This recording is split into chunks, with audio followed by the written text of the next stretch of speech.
How's it going, guys? Jay here. Welcome back to the Road to Glory. This is episode 9, and we're going to go straight in and pick up where we left off in the last episode. If you remember, we were during the mystery box event, okay? I went on, I played a few more games, and I got the diamonds. We'll collect those, and that took us over 2,000. So for the first time on this account, we're going to get a legendary chest, okay? And our first legendary cards. I went straight into the store as soon as I got the diamonds. So pumped, waiting to see what I got. Now, I had a kind of idea in mind because you get one swap in these chests. I kind of had a few cards that I definitely swap for, a few that I wouldn't mind using, but I would probably still swap, and then just a couple of cards being Ollie, Queen Boom, and Baron Von Doom. Those were the guys that I weren't going to swap if I got them. So I went straight in. We got Fidelio, loads of him, not too great. Jab, 66. If he becomes meta again, that could be real nice. Up next, Andromeda, 150, which is decent. Andromeda's kind of in right now, while it's a rush meta, which isn't bad. Mr. Doe, take it or leave it, but we're getting into the good stuff now. I think we're going into our rare cards. Oh no, we got Valkyrie first, and then our rare cards. We get 100 Cybercops, which isn't ideal, but it's not the worst thing either. 100 Bobblers, I was really happy with that. Okay, Bobbler, although not in my current team at the moment, if I ever try to play a little bit more defensive, that'll be good. 67 Bot Mamas, I was absolutely buzzing about. Okay, that gives me the first time ever I've had a chance to have a really high level Bot Mama.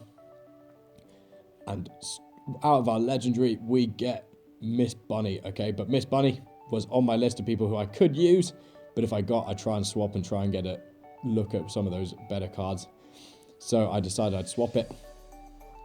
I hit the swap, and we get Rolaf, okay? We get him. He's pretty good. He was kind of just above Miss Bunny on my list of cards that I'd like to get. So I was pretty happy making the swap. Unfortunately, didn't get either Ollie, Queen Boom, or Baron Von Doom, but we still got time. We're going to hopefully have more legendary cards by the end of the season. And this is how I decided to play it in the end. So basically the same team as last time. I just put Rolaf in for Jet. And my initial idea was I was just going to play it in basically the exact same way. Okay, so Rolaf would literally be almost solely used by the AI, unless basically everybody else was dead. But I brought him in, upgraded him up to level 10. So see, decent damage. Not too bad a card, actually. I never really looked at his stats. And I went straight away into some games while the mystery box event was still going on. I didn't play too many more during the mystery box event. Okay, I think the bulk of the gameplay in this episode will be the event afterwards, which was Club Wars. But you'll see how I was playing it.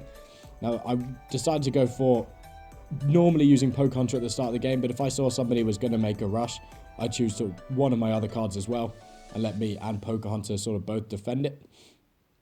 And that's what happened in this game. So you saw I went from Katrina, got a couple of kills, and then went to Poke Hunter. Now, I ran back here just because I wanted to get the airdrop, and it worked out pretty nice. I got poison and managed to get a few frags here, which was pretty cool. This was quite a nice game because it kind of showed something that I'm trying to get a little bit better at, which is swapping cards a little bit more in-game. Obviously, when I get 425 health, I don't. But I think with this team, I have a few more options of which cards I can control, okay? Basically, every card can get frags. Lucha, not all the time, but if you get him close range to someone, he's normally going to win. You see me, the plus 425 health airdrop, just so OP. Managed to get me loads of kills. Still not a huge fan of it being in the game, but when it's there, might as well make the most of it. As I go with Lolly here. I thought about going for frags with Lolly there, but I decided I was probably going to die if I tried to take all of those guys on. I thought I'd just try and do some damage to the base. So keep the pressure on. Back to Poke Hunter, doing a little bit of defending. And then as we go into double points, just swap into Lollipop. Getting some damage down. And this was pretty nice. I sort of quite enjoyed using the team like this. Okay, managed to finish this game off. Maybe not as soon as I'd have liked, because I kind of felt I was on top from the start. But I get down here, Lucha's just coming at me with Poker, and Poker's headshots, Poker's special. Just bragging Lucha and getting me the win. But then the next clip I'm going to put in, this one is something that I was playing these games, I was playing them basically all like that. And then I swapped to Rolaf, and this was basically the first time I'd used him. Definitely the first time that I'd used him and got a decent frag streak. You see, I get the airdrop, I get poison, which maybe helped a little bit. But you're going to see the damage that he can put down in a little bit.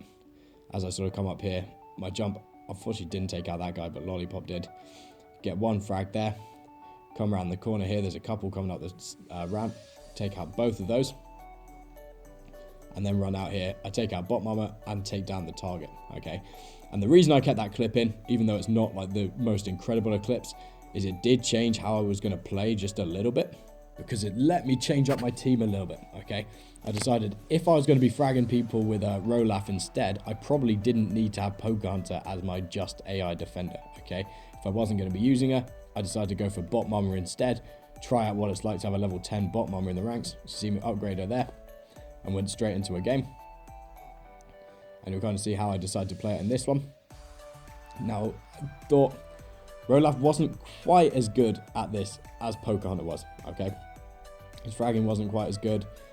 I think he's almost amazing, but his reload time takes a little bit too long. And obviously no headshot multiplier is just not always what you're looking for in a card that's going to be fragging people. But I also had to kind of take into account the fact that even though maybe I was a little bit better with Pocahontas, the AI was definitely better with Bot Mama, okay? And I think the combination of me using Rolaf and the AIs defending with Bot Mama was better than me using Pocahontas and the AIs using Rolaf, okay? So I decided to basically stick with the team as you're seeing it now, okay, with Bot Mama in there, using Rolaf basically whenever I could, either putting damage down on bases like you're seeing on the screen, or going for a lot of frags and maybe sort of defending if I needed to. This guy's team wasn't too high level, so I felt I could probably just out DPS him and get forwards. Whether it was the right strat watching it back or not, I'm not sure, but we did win the game.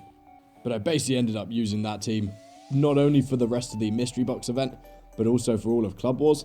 Okay, even if I had some bonus cards that I could bring in, I'd still kind of keep the same base cards in there of Bot Mama, Rolaf, Katrina, and then maybe bring in some bonus cards for the rest. Okay, but it didn't really affect how I played too much. And unfortunately, I didn't get a chance to play absolutely tons over Club Wars. Okay, I think these games were over the mystery box event. I played a bit over Club Wars, but didn't get too many great clips. Okay, I just sort of played a lot, got a few trophies. Okay, I didn't play tons, got up to the rare cards in the end. Okay, you'll kind of see me on screen collecting those now. Unfortunately, didn't quite reach the epics. We opened them up, we got 275 bobblers, which means we got over 300 bobblers just in this episode alone. Really, really nice. We got Sugeki-chan, but we decided to swap her out, so we end up with Jack El Padre instead. So two really nice defensive options there, straight just out of the Club Wars. Like I said, unfortunately, I didn't quite get the epic cards, but that's basically all I got for this episode, guys. So we're going to leave it there. Okay.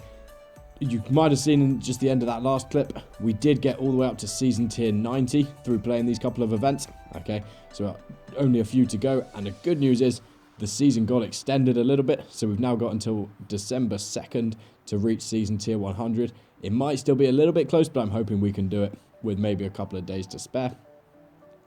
But the progress for the episode, trophy-wise, we went up a few hundred. Okay, not as much as we have in the previous episodes, but we finished on just over 7,000. And then in the diamonds and gold, unfortunately, this was the first episode, we ended up going down in both of these. Okay, but obviously that's because we spent all of our diamonds, we got the legendary chest, and we spent a load of our gold upgrading it. Okay, so even though those two went down a little bit, the team really, really came forward. Okay, and it was a real good episode in terms of how our team's looking now. Shaping up really nice, ready to go into the next couple of events. So yeah, that's where we're going to leave it for today, guys.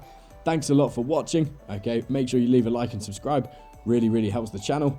Should get the next Road to Glory episode up in the next couple of days. Okay, which will show you almost what I've been up to ever since these games were played. Okay, thanks a lot for watching, guys. See ya.